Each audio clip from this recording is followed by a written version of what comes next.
నేను నీ కంటూ కనులెత్తి పాపములన్నీ నేను ఆయన సన్నిధిలో సమర్పిస్తాను. అయ్యా నేను బలహీనుడను, అయ్యా బలహీనతలో నీ కృప చాలా అంటున్నావు ప్రభువా. యేసయ్యా ఈ రోజు నా బలహీనతలో నీ కృప నాకు కావాలి. ఈ పాపం నుంచి నేను లేపబడాలని ఆయన సన్నిధిలో ప్రార్థిస్తాను. ఆయన కృప కొరకు ఆయన సన్నిధిలో చేతులెత్తుదాం ఈరోజు. ప్రభువా నీ కృప నాకు కావాలి.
కథోలికలు కాని వాళ్ళు కేవలం ఆశీర్వాదం ప్రార్థన చేయించుకోవడానికి అక్కడికి వెళ్ళవద్దు. మీరు ఈ ఆలయంలో కూర్చొని ప్రార్థన చేయండి. For the Catholics, those who wish to make the sacrament of confession, priest is available outside. You can make your confession. అలాగే ఈ ఆదివారం మీ వ్యక్తిగత కుటుంబ అవసరాల కోసం దివ్య పూజా బలి సమర్పించాలని పెట్టించాలని కోరుకున్నవారు కౌంటర్ దగ్గరికి వెళ్ళి మీ విన్నపాలు రాసిస్తే మీ ఇంటెన్షన్స్ కోసం మీ అవసరాల కోసం గురువులు ఈ దివ్య పూజా బలి మీకోసం సమర్పిస్తారు. Those who wish to offer the Mass, the intentions to the Mass, you can write and give it at the counter behind this hall, and this Sunday Mass will be offered for you. చిన్నారి పిల్లలను తీసుకొచ్చి తల్లిదండ్రులు గమనించండి. మీ పిల్లల్ని చిన్న హాల్కి పంపించవలసిందిగా మనం చేస్తున్నాం. చిన్నపిల్లలు మీ దగ్గర కూర్చొని దివ్య పూజ వాక్య పరిచయ సమయంలో అల్లరి చేస్తారు, ఏడుస్తారు, ఆడుకుంటూ తిరుగుతారు. మీ పిల్లల కోసం చిన్న చిన్న కథలు, పాటలు, క్యాటగిజం, ప్రార్థనలు, మా మొత్తంగా దివ్య వాక్యేతర సభ్యులు మీ పిల్లల్ని మంచిగా చక్కగా చూసుకుంటారు. పెద్ద హాల్లో ప్రార్థన అయిన తర్వాత మీరే స్వయంగా అక్కడికి వెళ్ళి మీ పిల్లల్ని సురక్షితంగా తీసుకోవచ్చు. So I request all the parents, తల్లిదండ్రులు గమనించండి. సురక్షితంగా ఇక్కడ కుడి వైపున ఒక చిన్న ఆలయం ఉంది. మీ పిల్లలందరినీ అక్కడికి పంపించండి. మీకు ఎటువంటి ఇబ్బంది లేకుండా మంచిగా చక్కగా ఇక్కడ కూర్చొని ఇక ప్రార్థనలో దివ్య పూజా బలిలో మీరు పాల్గొనవచ్చు. అందరూ లేచి నిలబెడదాము. ప్రవేశ గీతం ఆలపించి ఈ దివ్య పూజా బలి ప్రభువు సమర్పించి మీ యొక్క కుటుంబ వ్యక్తి అవసరాల కోసం దివ్య పూజా బలి సమర్పించి ప్రార్థిస్తాము.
శరీరము, మనస్సు, ఆత్మలు, మన ప్రాణం, ప్రార్థనలు, నివేదనలు, ఉద్దేశాలు దేవుని పాదాల చెంత సమర్పిస్తాను. ఈ ఆదివారం నీ చిత్తానుసారం పరిశుద్ధంగా ఆచరించి నీ దీవెనలు నేను నా కుటుంబ సభ్యులు సంపూర్ణంగా ముందుకెళ్ళాలని దీవించమని ఆ ప్రభు సహాయం కోరుకుంటాను.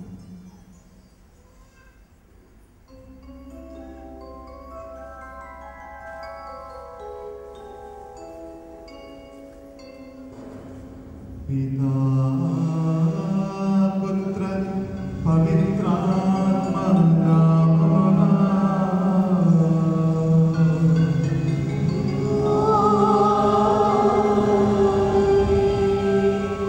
మన నాథుడైన యేసుక్రీస్తు కృప, సర్వేశ్వరుని ప్రేమ, పవిత్రాత్మ సహకారము, సహవాసము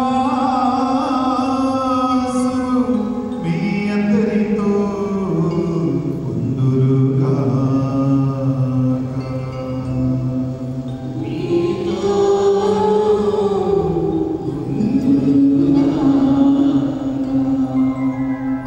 Praise the Lord. Praise the Lord. Hallelujah. Hallelujah. Hallelujah. Hallelujah. కృష్ణానందు మిక్కిలి ప్రియమైన సహోదరి సహోదరులారా, మనమందరము పవిత్ర గ్రంథం పట్టుకుంటూ ప్రార్థనకి వస్తూ ఉంటాం. కొంతమంది రోజు చదువుతూ ఉంటారు, కొంతమంది పవిత్ర గ్రంథం ఇంటిలో ప్రతిష్ఠిస్తారు కానీ అసలు ముట్టుకోరు, చదవరు. కొంతమంది బైబిల్ గ్రంథం సంకల పెట్టి తిరుగుతారు కానీ చదువురా. రకరకాల విధంగా పవిత్ర గ్రంథాన్ని, బైబిల్ని మనము హ్యాండిల్ చేస్తూ ఉన్నాం.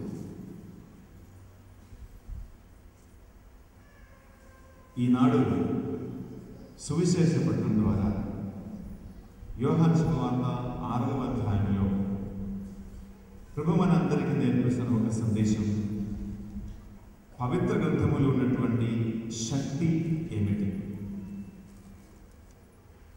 మనం రోజు పట్టుకొని తిరుగుతున్నటువంటి ఈ పవిత్ర గ్రంథములో ఏముంది?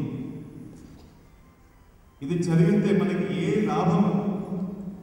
What do we gain if you read and carry this Bible with us?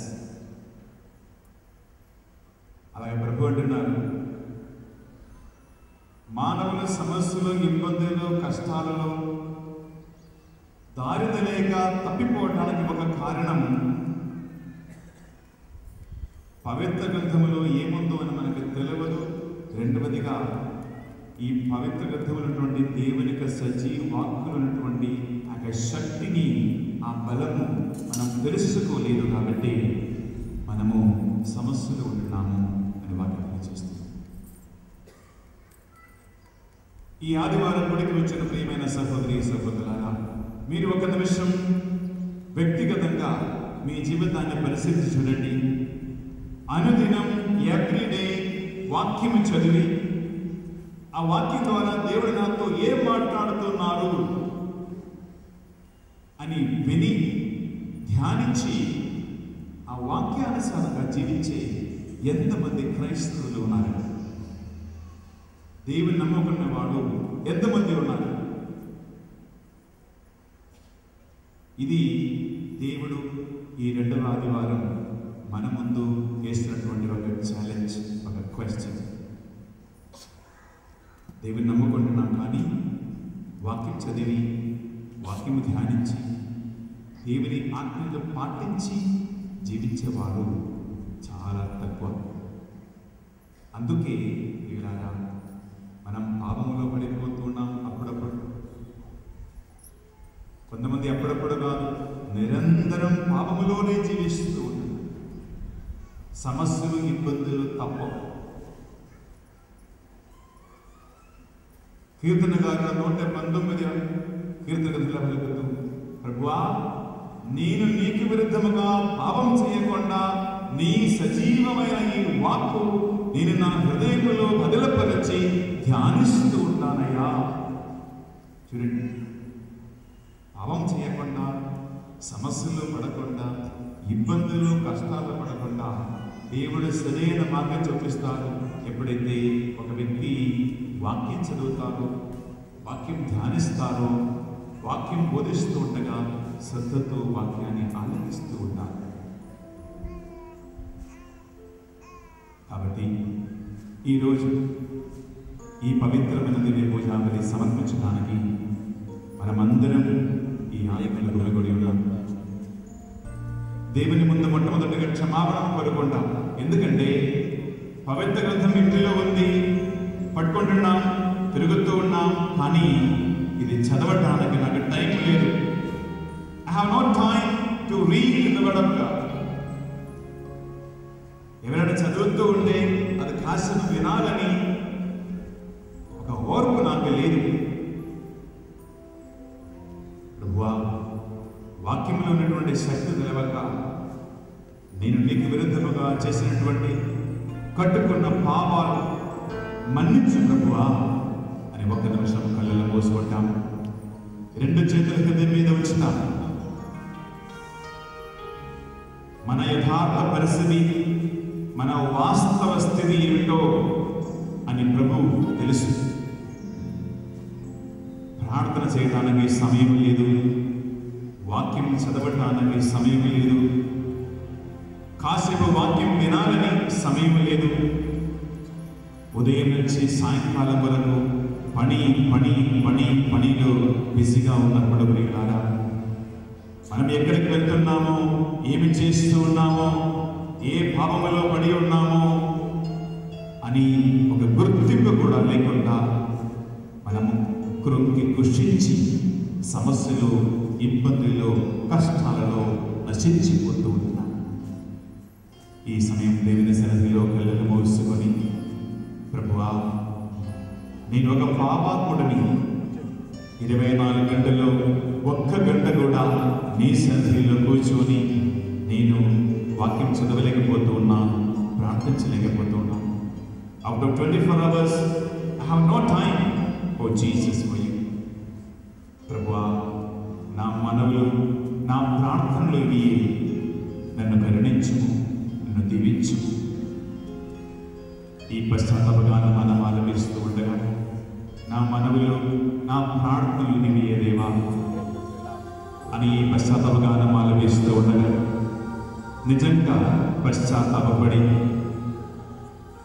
దేవునికి, ఆయన సజీవ వాక్కు అయినటువంటి బైబిల్కి విరుద్ధముగా భయభక్తి లేకుండా, గర్వము అగౌరవము లేకుండా, రెస్పెక్ట్ లేకుండా, బైబిల్కి విరుద్ధముగా, బైబిల్ పట్టుకొని తిరిగే వారికి విరుద్ధముగా మాట్లాడి హేళన చేయడం వలన బైబిల్ ఉన్నటువంటి సత్యం ఏమిటో తెలియక దేవునికి విరుద్ధముగా చేసినటువంటి పాపాలు అన్ని ఒప్పుకొని, ప్రభువా నా మనవులు, నా ప్రార్థనలు ఆలగించమని, నా పాపాలు మన్నించమని, నీ వైపు నన్ను ఆకర్షించి నడిపించమని ఈ పశ్చాత్తాపగానం పాడుకుంటూ ఉండగా నిశ్శబ్దంగా భక్తితో మనస్సును, హృదయాలను దేవుని వైపు త్రిప్పి పాపక్షమాపణ కోరుకుంటాము.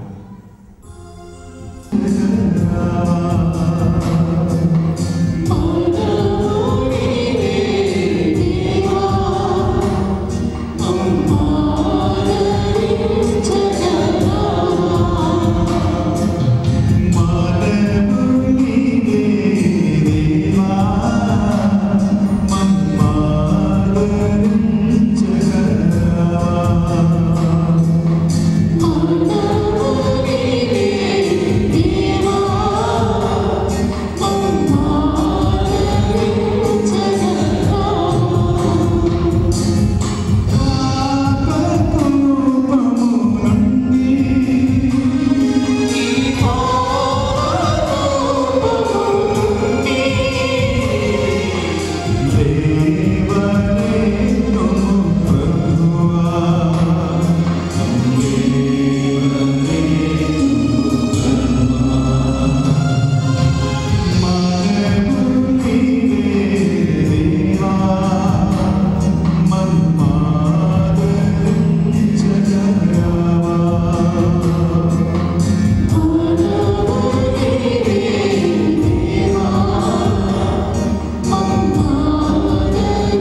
బాధల్లో, సమస్యలలో, కష్టాలలో, కన్నీటిలో ఉన్నాను. దారి తెలియక నేను తిరిగాడుచు ఉన్నాను. నన్ను పాపం నుండి రక్షించమని, నా ప్రార్థనలో ఆలకించమని ప్రభు సన్నిధిలో మనస్సారా పాపాలు ఒప్పుకొని ప్రార్థిస్తాను.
నా ఈ లోక జీవితం ఇదిగో నీ ముందు సమర్పిస్తూ ఉన్నాను. యేసయ్యా, వాక్యములో ఉన్నటువంటి శక్తి, మార్గము, సత్యము నీదే అని పలికిన ప్రభువా, మార్గమేమిటో, సత్యమేమిటో, నీలో ఉన్నటువంటి జీవమేమిటో తెలియక నీకు విరుద్ధముగా నడుచుకున్న పద్ధతులు, మార్గాలు అన్నిటినీ నేను త్యజిస్తున్నాను ప్రభువా. ఒంటరితనములో, పాపములో, శాపములో దేవా నేను ఈరోజు జీవిస్తూ ఉన్నాను. నీ చేయోకి నా ప్రార్థన ఆలకించు ప్రభువా. నీ చేయి చాచి నన్ను పట్టుకుని లేవనెత్తు ప్రభువా. నన్ను నీ వైపు నడిపించు ప్రభువా. ఈ రోజు నుంచి వాక్యం చదివి, వాక్యాన్ని విని, వాక్యాన్ని ధ్యానించి నేను కూడా శక్తి పొంది నీవు నీ కృపదయించి ప్రభువా ప్రార్థిస్తాను.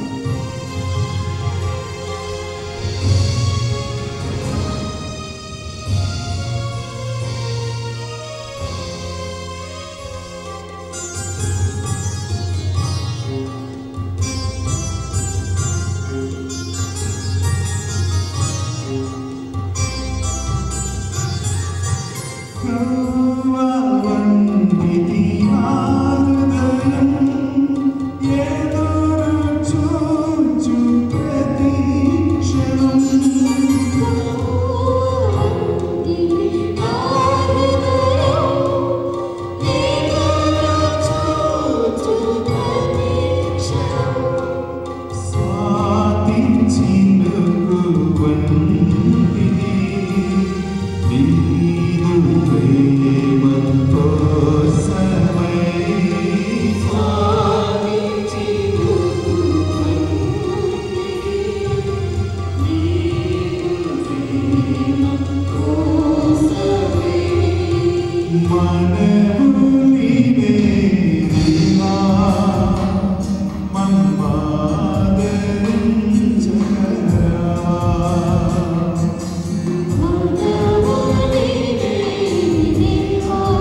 మనలను నిత్య జీవమునకు చేర్చుదురుగాక.